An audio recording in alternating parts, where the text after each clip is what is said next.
తిరుపతి తొక్కిసలాటలో 6 మృతి చెందగా 10ల సంఖ్యలో గాయపడ్డారు. ఈ నేపథ్యంలో సీఎం చంద్రబాబు నాయుడు కీలక నిర్ణయం తీసుకున్నారు. కొంతమంది అధికారులు బాధ్యత లేకుండా పనిచేయడం వల్లే తిరుపతిలో తొక్కిసలాట ఘటన చోటు చేసుకుందని ఆయన పేర్కొన్నారు. ఈ క్రమంలో డీఎస్పీ రమణకుమార్తో పాటు గోశాల డైరెక్టర్ హరినాథ్ రెడ్డిలని సస్పెండ్ చేస్తున్నట్లు సీఎం చంద్రబాబు ప్రకటించారు. అలాగే ఎస్పీ సుబ్బారాయుడు, జేఈఓ గౌతమిలపై బదిలీ వేటు వేస్తున్నామని తెలిపారు. తిరుపతి తొక్కిసలాటలో తీవ్రంగా గాయపడి ఆసుపత్రిలో చికిత్స పొందుతున్న క్షతగాత్రుల్ని గురువారం సీఎం చంద్రబాబు పరామర్శించారు. అనంతరం సీఎం చంద్రబాబు విలేకరుల సమావేశంలో మాట్లాడుతూ చేసిన తర్వాత సాయంత్రం నేను అమరావతికి వస్తానని ఈ న్యూస్ వచ్చింది. మనసు పూర్తిగా కలిసివేసింది. చాలా బాధపడుతున్నా. వెంకటేశ్వర స్వామి సన్నిధిలో ఎప్పుడు కూడా మనసా వాచ ఇక్కడ ఎలాంటి అపచారాలు జరగకూడదు, అలాంటి పవిత్రమైనటువంటి దివ్యక్షేత్రంగా దీన్ని ఎల్లప్పుడూ నిలబెట్టాలని నా తాపత్రయం. ఒక భక్తుడుగా, ఒక ముఖ్యమంత్రిగా ఈ దివ్యక్షేత్రం యొక్క పవిత్రత కాపాడే బాధ్యత ఎప్పుడు తీసుకుంటున్నాను, ఇప్పుడు కూడా తీసుకుంటాను. అయితే జరిగిన సంఘటన చూసిన తర్వాత నేను సైట్ దగ్గరికి వెళ్ళాను. సైట్ అంతా కూడా చాలా డీటెయిల్గా పరిశీలించాను. అక్కడి నుంచి హాస్పిటల్కి వెళ్ళాను. అందరితో మాట్లాడాను. కొంతమంది కుటుంబ సభ్యుల్ని, వాళ్ళ గ్రామస్తుల్ని, బంధువులు పోగొట్టుకుని ఉన్నారు హాస్పిటల్. ఇంకా వాళ్ళతో కూడా మాట్లాడాను.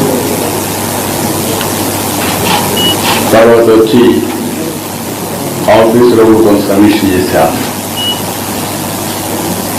నేను అన్ని విధాలా, అన్ని కోణాల్లో నాకు సమాచారం ఉంటే దాన్ని బట్టి ఎలాంటి సంఘటనలు పునరావృతం కాకుండా ఉండడానికి ఎలాంటి నిర్ణయాలు చేస్తే దోహదం చేస్తాయో అలాంటి నిర్ణయాలు చేయాలనేది నా ఉద్దేశం. నేనేం చేసినా కూడా నా మనస్సాక్షిగా ఈ దివ్య క్షేత్రాన్ని మళ్ళీ పవిత్రత కాపాడడానికి ప్రయత్నం చేస్తాను. అందుకని ఈరోజు కొన్ని నిర్ణయాలు తీసుకుంటూ కొన్ని డైరెక్షన్ కూడా ఇస్తున్నాను. అదే మరి బోర్డు చైర్మన్ ఉన్నాడు, ఈఓ ఉన్నారు, వాళ్ళు కూడా మెంబర్ కూడా ఉన్నారు. వాళ్ళు కూడా చాలా స్పష్టంగా ఆదేశాలు ఇస్తున్నారు. వాళ్ళు కూడా బోర్డులో డిస్కస్ చేసి నేను చెప్పిన నిర్ణయాలు కరెక్ట్ అని బోర్డు కూడా భావిస్తే వాళ్ళు అవన్నీ అమలు చేస్తారు. అల్టిమేట్గా ఏ వ్యక్తి కూడా ఈ పవిత్ర క్షేత్రం వ్యక్తిగత ఎగువతో కానీ, మన యొక్క అసమర్థతో కానీ, లేకపోతే అనాలోచనమైన ఆలోచనలతో కానీ మనం చేసిన పనుల వల్ల దేవుని యొక్క పవిత్ర దెబ్బతినే పరిస్థితి అది కరెక్ట్ కాదు. తెలిసి చేసినా తెలియక చేసినా తప్పే అవుతుంది. రెండవది, అందరం కలిసి ఇక్కడ దేవునికి సేవ చేస్తున్నాము అనేది ప్రతి ఒక్కరికి రావాల్సిన అవసరం ఉంది. ఇక్కడ రాజకీయాలు కూడా చేయడానికి వీలు లేదు. రాజకీయాలకు అతీతంగా కలియుగ వెంకటేశ్వర స్వామి, కలియుగ దేవుడికి మనం సేవ చేస్తున్నాం అనే భావంతో అందరం ముందుకు పోవాల్సిన అవసరం ఉంది. ఈరోజు చాలా ఒత్తిళ్లు ఉంటాయి. ఎందుకంటే ప్రపంచంలో జెరూసలేం వెళ్తారు క్రిస్టియన్స్, మక్కాకి వెళ్తారు ముస్లిమ్స్. తిరుపతిలో తొక్కిసలాట ఘటనపై AP deputy CM Pawan Kalyan serious అయ్యారు. ఆ క్రమంలో టీటీడీ ఈవో శ్యామల్ రావుతో పాటు జేఈఓ వెంకయ్య చౌదరిపై మండిపడ్డారు. బాధ్యతలు నిర్వర్తించడంలో టీటీడీ ఈవో శ్యామల్ రావు, జేఈఓ వెంకయ్య చౌదరి విఫలమయ్యారన్నారు. ఈ ఘటనని బాధ్యతగా తీసుకోవాలని వారిద్దరికీ సందర్భంగా పవన్ కళ్యాణ్ సూచించారు. అధికారులు చేసిన తప్పిదానికి ప్రభుత్వం నిందలు మోస్తోందని ఆయన ఆవేదన వ్యక్తం చేశారు. At the same time, announcing ex gratia even for the deceased and the wounded, and I'm wholeheartedly my profuse apologies to the entire nation for what had happened, and we're going to look into it. Honorable Chief Minister is having an inquiry on it. He's doing a review. This will be corrected, and as Honorable Vice President Jagdeep Dhinkarji said, it is from VIP culture to it should become a common man culture. From a VIP specific to it should become a common man focus. Every darshan to every temple should become common man focus, common man comfort, not VIP comfort. Even in TTD, this is what I'm aspiring for. This is what AP state government will work for. People should not wait and come here and wait for 2 days, 48 hours, 12 hours.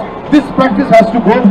We want to make sure in future every devotee, whoever comes, I think they have to make sure they'll be comfortable. They have to come here safely. They have to go back safely. And that's what our aspiration, that's what our commitment is. And one more time, I'm seeking apologies for the entire nation. Thank you. Sir, TTD lo chairman ki ego ki additional ego ki And one, మీరు అడిగింది TTD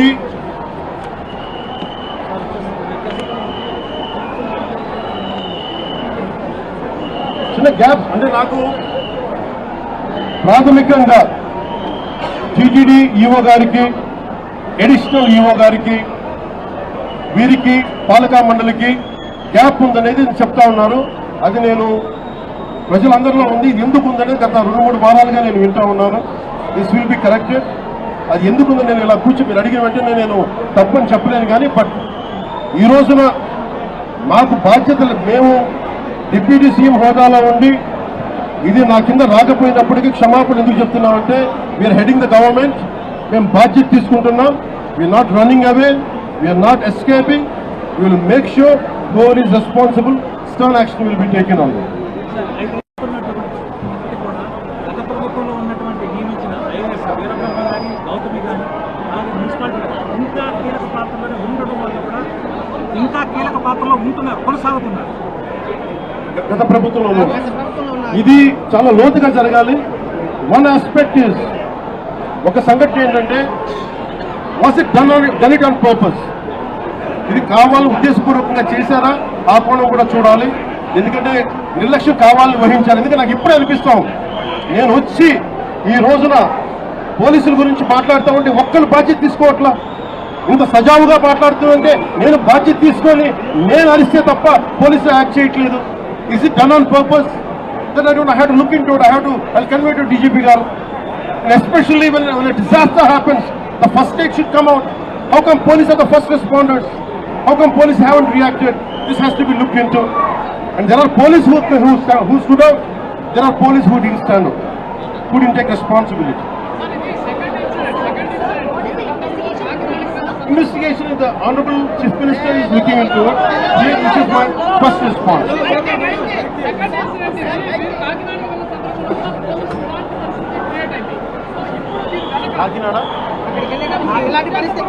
కాకినాడలో ఒక ఘటన ఇలాంటి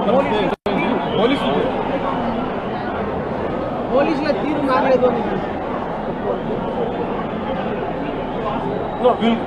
police శాఖ ఎంత బాధ్యతగా ఉందనేది నేను ఇప్పుడే చూశాను. ఇది నేను ముఖ్యమంత్రి గారి దృష్టికి తీసుకెళ్తా ఉన్నాను, డీజీపీ గారి దృష్టికి తీసుకెళ్తాను. డీజీపీ గారు కూడా చూస్తూ ఉండొచ్చు, పోలీస్ శాఖ ఉన్నతాధికారులు కూడా చూస్తూ ఉండొచ్చు. ఎంత కాంప్లిసెంట్గా ఉంది, ఎంత ఉదాసీనత చూపిస్తున్నారని చాలా స్పష్టంగా ఉంది. ఎందుకు ఉందనేది కూడా చూడాల్సింది. ఆ యాంగిల్ కూడా మేము చూస్తాం. That's what I had said. I said we are not escaping. We are not finding shortcuts. Mistake had happened, and we take complete responsibility. But the problem is TTD is known for its crowd management. In all this decade, తిరుపతిలో నిన్న జరిగిన ఘటన చాలా బాధాకరమని YS Jagan అన్నారు. రాష్ట్ర చరిత్రలోనే ఎప్పుడూ ఇలాంటి ఘటన జరగలేదని పేర్కొన్నారు. స్విమ్స్ ఆసుపత్రిలో బాధితుల్ని పరామర్శించక ఆయన మీడియాతో మాట్లాడారు. దారి తీసిన దానికి కారణాలు ఏమిటి అని చెప్పి కూడా ఆలోచన చేయాల్సిన అవసరం ఉంది. ఎందుకు ఈ ఘటన జరిగింది, ఈ ఘటనకు గల కారణాలు ఏమిటి అని చెప్పి నిజంగా ఆశ్చర్యం కలిగించే విషయాలు బయటకు వస్తాయి. వైకుంఠ ఏకాదశి అని చెప్పి ప్రతి సంవత్సరం మనం జరుపుకుంటాం. ప్రతి సంవత్సరము వైకుంఠ ఏకాదశి నాడున ఆ రోజుల్లో కొన్ని లక్షల మంది వెంకటేశ్వర స్వామి దర్శనానికి వస్తారని, ఆ రోజు వైకుంఠ ద్వారం తెలుస్తారు అని అందరికీ కూడా తెలుసు. వైకుంఠ ద్వారం తెరవడం అన్నది మహాపుణ్యాన్ని ఇస్తుందని, ఆ పుణ్యం కోసం లక్షల మంది జనాలు ఆ రోజున వస్తారు తిరుపతికి అని అందరికీ తెలిసిన విషయం. మనం ఒకటి అడుగుతా ఉన్నాం, 10వ తారీఖున వైకుంఠ ఏకాదశి అని అందరికీ తెలుసు. లక్షల మంది జనాభా ఇక్కడికి వస్తారు అన్న సంగతి అందరికీ తెలుసు. మరి లక్షల మంది జనాభా వస్తారు అని అందరికీ తెలిసి ఉన్నా కూడా ఎందుకు తిరుపతి దేవస్థానంలో టికెట్లు ఇచ్చే కౌంటర్ల దగ్గర ఎందుకు మీరు సెక్యూరిటీ అరేంజ్మెంట్స్, ప్రోటోకాల్స్ పాటించలేదు అని అడుగుతా ఉన్నాం. కారణం ఏమిటి అంటే ఇక్కడ ఉన్న టీటీడీ అధికారుల దగ్గర నుంచి, టీటీడీ చైర్మన్ దగ్గర నుంచి, ఎస్పీ దగ్గర నుంచి కలెక్టర్ దగ్గర వరకు అందరూ కూడా దీంట్లో భాగస్వాములే. చంద్రబాబు నాయుడు గారికి తెలుసు 10వ తారీఖున వైకుంఠ ఏకాదశి అని చెప్పి ఆయన ప్రోగ్రాం కుప్పంలో పెట్టుకుంటాడు. 6వ తారీఖు, 7వ తారీఖు, 8వ తారీఖు పొద్దున 8వ తారీఖు దాకా తాను ఇక్కడే ఉంటాడు.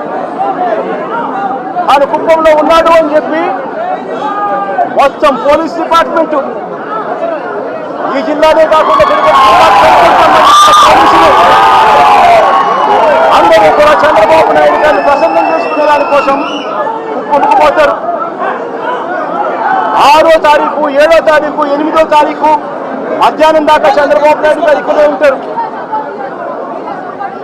చంద్రబాబు నాయుడు గారు మధ్యాహ్నం 8వ తారీఖు మధ్యాహ్నం తారీఖు నుంచి బయలుదేరిపోతారు. 8వ తారీఖు రాత్రి 8:30 గంటలకు టికెట్లు ఇచ్చే కార్యక్రమం జరిగేటప్పుడు ఈ ఘటన జరుగుతుంది. నిజంగా పోలీసులందరూ కూడా చేయాల్సింది ఏమిటి? ఇన్ని లక్షల మంది వస్తారు అని తెలిసినప్పుడు, చంద్రబాబు నాయుడు గారి పర్యటన కూడా అటువైపున ఉంది, కుప్పంలో ఉంది అని తెలిసినప్పుడు ప్రత్యామ్నాయ అరేంజ్మెంట్స్ చేసుకోవాల్సిన అవసరం ఉందా లేదా? కానీ ఎలాంటి ప్రత్యామ్నాయ అరేంజ్మెంట్స్ చేసుకోలేదు. అందరూ కూడా చంద్రబాబు నాయుడు గారి పర్యటనలో నిమగ్నమయ్యారు. 8వ తారీఖు మధ్యాహ్నం దాకా తాను ఇక్కడే ఉంటాడు. 8వ తారీఖు రాత్రి 8:30కు ఘటనలు జరిగాయి. ఎందుకు ఈ ఘటనలు జరిగాయి అనంటే ప్రోటోకాల్ ఎక్కడా కూడా లేదు. అందరినీ కూడా నేను ఇక్కడికి వెళ్ళి అడిగితే పద్మావతి పార్క్లో ఒక సెంటర్, పద్మావతి పార్క్ ఎదురుగా ఒక సెంటర్, ఏం సెంటర్ కాదు బైరాగిపట్నం కౌంటర్, బైరాగిపట్టడి కౌంటర్కి ఎదురుగా పార్కులో పొద్దున 9 గంటల నుంచి మనుషులను అక్కడే క్యాంప్ చేయించారు. మనుషులందరినీ కూడా అక్కడే పార్క్ చేయించారు. 8:30కు రాత్రి పార్క్ గేట్లు తెరిచారు. కౌంటర్ లైన్లో నిలబడండి అని చెప్పి గేట్లు తెరిచారు. వెంటనే అందరూ పరిగెత్తుకుంటూ పోవడం తోపిసలాట జరిగింది. చీకటిలో ఆ పార్కులో చంద్రబాబు గారి పేరు ఒక పక్కన, పవన్ కళ్యాణ్ గారి పేరు ఇంకొక పక్కన, ఐటీ మినిస్టర్ మా యువ నాయకుడు లోకేష్ బాబు గారి పేరు ఇంకొక పక్కన, ప్రజలందరి గుండెల్లో సంతోషాలు, హర్షాతిరేకాలు చెబుతూ ఉంటే ఈ దురదృష్టకరమైన సంఘటన జరిగింది. ఇది ఎలా జరిగింది, ఏం జరిగింది అనేది ఎంక్వైరీ జరుగుతుంది. ఆషామాషిగా దీన్ని అది వదిలేది లేదు. జరిగిన వెంటనే చంద్రబాబు నాయుడు గారు 3 మంత్రులను హుటాహుటిగా పంపించారు అక్కడికి. అక్కడ తీసుకుంటున్న చర్యలన్నీ మీరు పర్యవేక్షించండి, సహాయ సహకారాలు అందించండి, ఏ ఇబ్బంది లేకుండా చూడండి అని చెప్పి అధికారులందరినీ నిలదీశారు, మందలించారు అధికారులని. What you are all doing, ఏం చేస్తున్నారు మీరని చెప్పి ఆయన ఈరోజు హుటాహుటిని వెళ్ళారు అక్కడికి. జరిగిన దుర్ఘటన ఎంక్వైరీ జరుగుతుంది, నిజానిజాలు బయటకు వస్తాయి. ఒక్కొక్కరికి 25 లక్షల రూపాయలు ఎక్స్గ్రేషియా ప్రకటించారు. స్వామివారిని దర్శించుకోవటం కోసం వైకుంఠ ఏకాదశి పర్వదినాన స్వామివారిని దర్శించుకోవటానికి స్వామివారి మీద నమ్మకంతో ఆ పర్వదినాన్ని దర్శించుకోవాలని పోటెత్తొచ్చారు భక్తులు. ఈ విషయం మీకు అట్టే తెలియదు జగన్మోహన్ రెడ్డి గారు. ఆ మాట్లాడుతున్న ఆ పార్టీ నాయకులకు తెలియజేస్తున్నా నేను, పోటెత్తొచ్చారు జనం. మీ టైంలో అంతమంది ఎప్పుడు రాలేదు వైకుంఠ ఏకాదశి దర్శనానికి. ఇప్పుడు ప్రభుత్వం మీద నమ్మకంతో, స్వామివారి మీద విశ్వాసంతో వాళ్ళందరూ వచ్చారు. దుర్ఘటన జరిగింది. ఆ దుర్ఘటన మీద ఇంకొక క్షణం తర్వాత వస్తాను. నేను అడుగుతున్నా మిస్టర్ జగన్మోహన్ రెడ్డి గారు, 5 ఏళ్ళు ముఖ్యమంత్రిగా పనిచేశారు మీరు. ఎన్నో ఇటువంటి దుర్ఘటనలు జరిగినాయి. తిరుపతి రుయా ఆసుపత్రిలో ఆక్సిజన్ అందక 23 మంది చనిపోయారు 2021. You are chief minister at that time. Did you visit? మీరు వెళ్ళారా? రుయా హాస్పిటల్కి వెళ్ళావా మై డియర్ ఫ్రెండ్? ఆ రోజు సీఎంగా ఉన్నారు చంద్రబాబు గారు, హుటాహుటిన పరిగెత్తారు. నిన్నంతా అక్కడ వైజాగ్లో ఉన్నారు. వచ్చారు రాత్రి, పొద్దున్నే బయలుదేరి అక్కడికి వెళ్ళారు. మీరు వెళ్ళారా? తిరుపతి రుయా హాస్పిటల్లో పలకరించారా?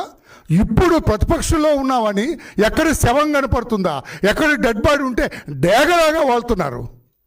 ముఖ్యమంత్రిగా ఉన్నప్పుడు మీరు వెళ్ళలేదే? ఎందుకు వెళ్ళలేదు? అప్పుడు ఆ ప్రాణాలంటే లెక్కలేదా? ఇప్పుడు ప్రతిపక్షంలో ఉన్నారు కనుక పరిగెత్తుకెళ్ళావు.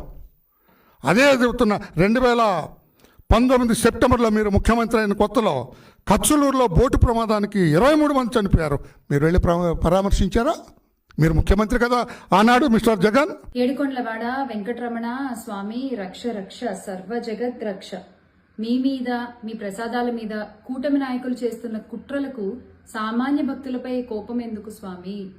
అందరినీ చల్లగా చూడు తండ్రి. అసమర్థ నాయకుల ఏలుబడిలో పవిత్రమైన తిరుమల కొండపై జరిగినటువంటి ఈ సంఘటన చాలా చాలా బాధాకరం. నాడు పుష్కరాలు, నేడు తిరుమల. ఆ రోజున గోదావరి పుష్కరాల సమయంలో 29 మంది చనిపోయారు. ఈ రోజున తిరుమలలో 6 సామాన్య భక్తులు ప్రాణాలు కోల్పోయారు. ఇంకా 40 మంది తీవ్రంగా గాయాల పాలై ఉన్నారు. గౌరవ ముఖ్యమంత్రి చంద్రబాబు నాయుడు గారు, దీనికి మీ సమాధానం మీరు అధికారులపై ఆగ్రహం వ్యక్తం చేయడం. మీ ఆగ్రహం మాకు ఆశ్చర్యాన్ని కలిగించింది సార్. ఎస్, మీ ఆగ్రహం మాకు ఆశ్చర్యాన్ని కలిగించింది. అంటే టీటీడీ చైర్మన్ మీరు నియమించిన అధికారే, ఈఓ మీరు నియమించిన అధికారే, జేఈఓ మీరు నియమించిన అధికారే. మీరు నియమించిన మీ అధికారులకి తెలీదా సార్? ఇంతటి పర్వదినాన వైకుంఠ ఏకాదశి సందర్భంగా ఎక్కడెక్కడి నుంచో స్వామివారిని దర్శించుకోవడానికి కొన్ని కోట్ల మంది భక్తులు తిరుమల కొండకు చేరుకుంటారన్న విషయం మీ అధికారులకి తెలీదా? తెలుసు. దానికి తగ్గట్టుగా ఏర్పాట్లు చేసుకోవాలని తెలీదా? తెలుసు. కానీ ఏముందిలే, చిన్నచూపు. అవునా కాదా సార్? జరిగిన సంఘటన చూస్తుంటే అవుననే అనుకోవాలి. అంటే సర్వదర్శనంలో లైన్లలో రోజుల తరబడి నించుని ఆ స్వామివారిని దర్శించుకునే భక్తులకి కనీసం మంచినీళ్లు, ఆహారాలు ఎలాగో మీ కూటమి ప్రభుత్వం అందించట్లేదు. కొండకి చేరుకున్న భక్తుల ప్రాణాలు పోకుండా కట్టుదిట్టమైన ఏర్పాట్లు చేయాలి కదా చంద్రబాబు నాయుడు గారు? ఇది మీ వైఫల్యం కాదా? మీ ప్రభుత్వ వైఫల్యం కాదా? దేవుడితో రాజకీయం చేసేటువంటి గౌరవ ఉప ముఖ్యమంత్రి గారు, డిప్యూటీ సీఎం గారు పవన్ కళ్యాణ్ గారు ఎక్కడున్నారు సార్? ఎక్కడున్నారు? ఐఎమ్ ఎన్ అన్అపాలజెటిక్ హిందూ అని మైకులు పగిలిపోయేలా అరిచారు కదా సార్ ఆ రోజున. DCM sir, you must apologize. You must apologize all the devotees and their families in Tirumala. It's high time now. లేకపోతే మొన్న గేమ్ చేంజర్ ఈవెంట్ లో జరిగిన దుర్ఘటనని గత ప్రభుత్వంపై మళ్లీ చేసి మీరు ప్రచారం చేసినటువంటి అబద్ధాల్లాగా ఇప్పుడు ఈ సంఘటనని కూడా గత ప్రభుత్వంపై ఎలా డైవర్ట్ చేయాలా అనే ఆలోచనలో ఉన్నారా? నేను తెలియకడుతున్నాను. I'm sorry. బాగుందండి, అంతా బాగుంది. 90 కౌంటర్లు ఏర్పాటు చేశాము రకరకాల ప్లేసుల్లో అని మీరు అనౌన్స్ చేశారు. చాలా సంతోషం. ఉదయం 5 గంటల నుంచి టికెట్లు అవైలబుల్ గా ఉంటాయి అని చెప్పారు. చాలా ఆనందం. అది వినగానే